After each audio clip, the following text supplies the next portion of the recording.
बिस्मिल्लाहिर्रहमानिर्रहीम। अस्सलामुअलैकुम। नाज़रीन इकराम, आप जानते हैं कि इमरान खान के खिलाफ अमेरिका क्यों है और क्यों इस वक्त इमरान खान के खिलाफ शदीद नफरत पाई जाती है। अमेरिका और दीगर ताकतें चाहती हैं कि इस शख्स को निकाल बाहर करें।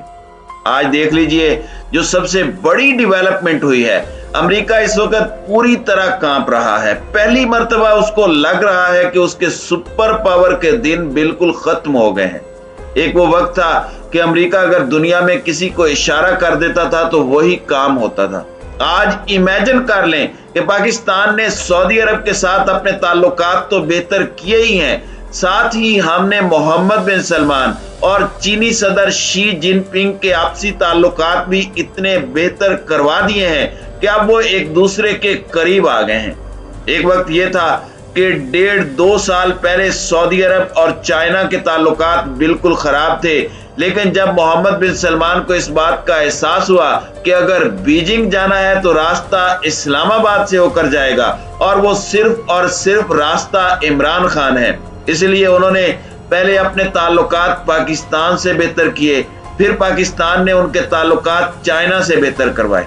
आज देख लीजिए मोहम्मद बिन सलमान ने चाइना को ऑफिशियल इनविटेशन भेजा है कि रमजान के बाद चीनी सदर शी जिनपिंग मोहम्मद बिन सलमान से मिलने सऊदी अरब आए।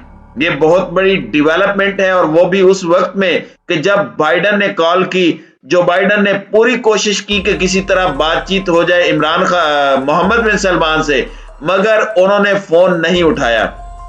उन्होंने यूएई के क्राउन प्रिंस को कॉल की, उन्होंने फोन नहीं उठाया। और अब उसके बाद देखें कि मोहम्मद बिन सलमान ने इनवाइट किया है चीनी सदर शी जिनपिंग को कि आप सऊदी अरब का विजिट करें। नाज़रीन इकराम, जब से कोरोना आया है किसी जगह शी जिनपिंग विजिट करने नहीं गए। अगर वो इनविटेशन एक्सेप्ट करते हैं तो ये बहुत मुस्बत होने जा रहा है और वो सबसे पहले सदर होंगे जो कि कोरोना के बाद चाइना की तरफ से सऊदी अरब जा रहे हैं। यानी कोरोना के बाद चाइना के सदर ने किसी मुल्क का दौरा नहीं किया, ये पहला दौरा सऊदी अरब होगा। आप इमेजिन कर लें कि मोहम्मद बिन सलमान की करेज इस वक्त इतनी ज्यादा है। 36 साल मोहम्मद बिन सलमान ने अपने कैरियर में बड़ी गलतियां की हैं, बहुत ज्यादा पिछले 5 सालों में गलतियां की हैं, लेकिन जितनी जल्दी इंसान अपनी गलतियों से सीखता है उतना बेहतर आगे जाता है। उनको अब ये एहसास हो चुका है कि Pakistan, China, Russia, Arab world ये इमर्जिंग पावर हैं। अमेरिका का सूरज गुरूब हो रहा है, लिहाजा इस सूरत हाल में आगे बढ़ना है। पाकिस्तान ने उनके ताल्लुकात चाइना से तो बेहतर करवाई हैं। चाइना अब सऊदी अरब में इन्वेस्टमेंट कर रहा है, चाइना वहां पर सिक्योरिटी देने जा रहा है, चाइना वहां पर पूरी तरह से एरियल इंटेलिजेंस फराहम करने जा रहा है, वहां पर अपने हथियार देगा, जहाज देगा। आप देखें कि अल्हम्दुलिल्लाह पाकिस्तान J-20 स्टेल्थ की तरफ जा रहा है। हमें अब अमेरिका की जरूरत नहीं है। मोहम्मद बिन सलमान को इस वक्त अपने यानी सऊदी अरब की सिक्योरिटी चाहिए और अमेरिका ने अपनी एयर सिक्योरिटी उनसे वापस ले ली है। इस सूरत हाल के अंदर उनके पास 2 ही ऑप्शंस बाकी हैं, या वो चाइना की तरफ चले जाते जहां पाकिस्तान और चीन एक दूसरे के साथ हैं, या फिर वो चले जाते किसी और मुल्क की तरफ। लेकिन अब उनको समझ आ गई है कि पाकिस्तान की फौज वाहिद फौज है कि अगर मक्का मदीना पर आवाज भी उसके खिलाफ किसी ने निकालने की कोशिश की तो ये फौज अपनी जानें दे देगी। मुसलमान सारे ही ऐसा करते हैं, लेकिन पाकिस्तान की फौज जरा ज्यादा तगड़ी है।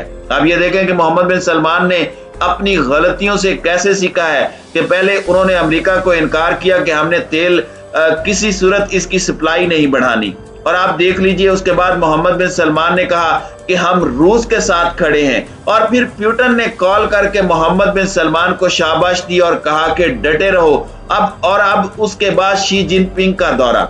तो देखें अमेरिका इस बात को अच्छी तरह देख रहा है कि ये सारे का सारा खेल करवाने वाला है पाकिस्तान, और पाकिस्तान का प्राइम मिनिस्टर है इमरान खान। इमरान खान काम क्या कर रहे हैं? आपको लगता है कि इमरान खान सिर्फ लोकल महाज पर फजलुर रहमान टाइप ग्रुप के साथ लड़ रहे हैं? ऐसी सूरत हाल नहीं है।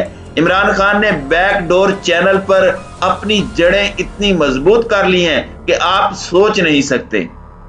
समी इब्राहिम जो पाकिस्तान के एक जर्नलिस्ट हैं, उन्होंने इंकिशाफ किया है कि पूरी दुनिया के सामने ये इंकिशाफ किया है कि मोहम्मद बिन सलमान ने पाकिस्तान के ताकतवर हलकों को पैगाम भेजा है कि इमरान खान की हुकूमत डिसमिस नहीं होनी चाहिए। रूस ने भी यही कहा है कि हुकूमत डिसमिस नहीं होनी चाहिए। ये उन्होंने सारी दुनिया के सामने इंकिशाफ किया है कि जनरल राहील शरीफ के जरिए पाकिस्तान के ताकतवर इदारों को ये सब कुछ कहलवाया गया है। चाइना तो पहले ही इमरान खान के साथ खड़ा है। इमरान खान ने बुनियादी तौर पर काम क्या किया है? चाइना की पॉलिसी है कंस्ट्रक्शन, अमेरिका की पॉलिसी है डिस्ट्रक्शन। अमेरिका ये काम करता है कि जिस मुल्क के अंदर रिसोर्सेज होते हैं उसको दबाकर रिसोर्सेज छीन लेता है। चाइना ये काम करता है कि जिस मुल्क के रिसोर्सेज होते हैं उनसे कहता है कि मेरे साथ ट्रेड करो, ताल्लुकात बेहतर करो, मिलकर चलते हैं। अब इस सूरत हाल में अमेरिका को इस बात का एहसास हो रहा है कि हमारे पैरों के तले से जमीन खींच ली गई है। नाज़रीन इकराम, एक चीज है, आप जितनी मर्जी इमरान खान पर तनकीद कर लें, लेकिन ये चैप्टर शुरू होता है एब्सोल्युटली नॉट के बाद। पाकिस्तान ने सबसे पहले इस खिते के अंदर अमेरिका को जलील करके बाहर किया, फिर उसके बाद खान ने रूस के मामले पर अमेरिका को जलील किया। तो मोहम्मद बिन सलमान को भी इस बात का एहसास हो गया कि अगर ये शख्स कर्जों में जकड़े हुए होने के बावजूद अमेरिका को ललकार रहा है तो हम में तो बहुत बड़ी ताकत है। उन्हें शाह फैसल की वो बात याद आ गई होगी कि तेल को हथियार के तौर पर यूज करना है। अब इस वक्त जब बहुत बड़े फैसले करने का वक्त आया है तो 36 साल मोहम्मद बिन सलमान, ये कोई बड़ी बात नहीं होती, वो खड़े हो गए हैं और कहा कि हमने तेल की सप्लाई नहीं बढ़ानी। बाइडन के बयानात के रद्द-ए-अमल में मोहम्मद बिन सलमान ने कहा कि मुझे इस शख्स की परवाह नहीं है कि ये मेरे बारे में क्या सोचता है, फोन उठाता है नहीं उठाता, बात होती है नहीं होती, मुझे कोई परवाह नहीं। CIA को पहली दफा एहसास हो रहा है कि अरब वर्ल्ड हमारे हाथ से निकल गया है।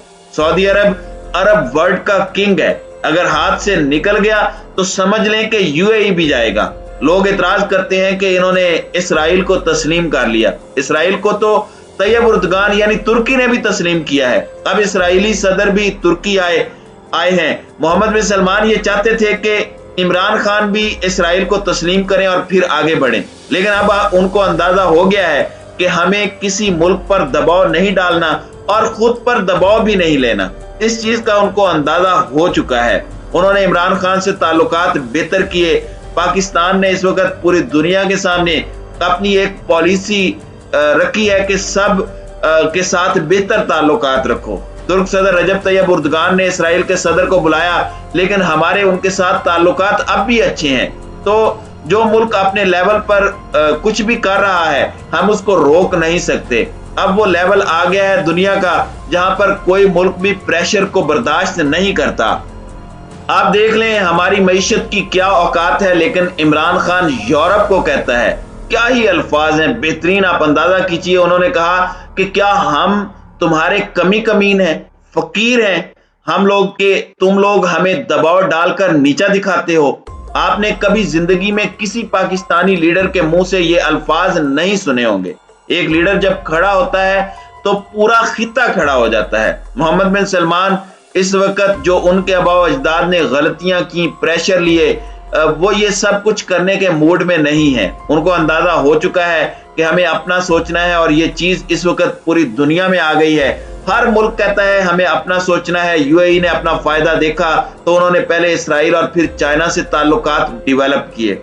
मोहम्मद बिन सलमान को लगा कि उनसे गलती हुई है तो उन्होंने इमरान खान के साथ ताल्लुकात और मामलात बेहतर कर लिए। पाकिस्तान को लगा कि हम सऊदी अरब से दूर हो रहे हैं, इंडिया बीच में आ गया है। अब पाकिस्तान ने भी अपने ताल्लुकात बेहतर कर लिए। अब यहाँ पर इसराइल को भी समझ आ गई है कि मेरी दाल नहीं गलनी। भारत को भी समझ आ गई है कि जो ख्वाब हम देख रहे थे वो सऊदी अरब में फौज डिप्लॉय करने का, वो ख्वाब टूट गया है। चाइना जो स्ट्रेटेजी बना रहा है पाकिस्तान उसको इंप्लीमेंट करवा रहा है। इस खिते के अंदर अमेरिका का अब राज खत्म और चाइना का उरूज शुरू हो चुका है। चाइना का उरूज भी हमारे साथ मुंसलिक है। चाइना ऊपर जाएगा तो हम भी ऊपर जाएंगे। हमने चाइना और अरब वर्ल्ड को करीब किया। इसका फायदा यह हुआ कि हथियारों की हमारे पास लाइन लग गई। तो अल्हम्दुलिल्लाह अब अमेरिका के दिन पूरे हो चुके हैं और उसकी वो ताकत भी नहीं रही। और मोहम्मद बिन सलमान ने जो 36 साल की उम्र में फैसला करने शुरू कर दिए हैं, आप मुस्तकबिल में देखेंगे कि वो एक इमर्जिंग लीडर के तौर पर सामने आएंगे। उन्होंने अपनी गलतियों से जो सीखा है, ये तारीख में जबरदस्त काम है।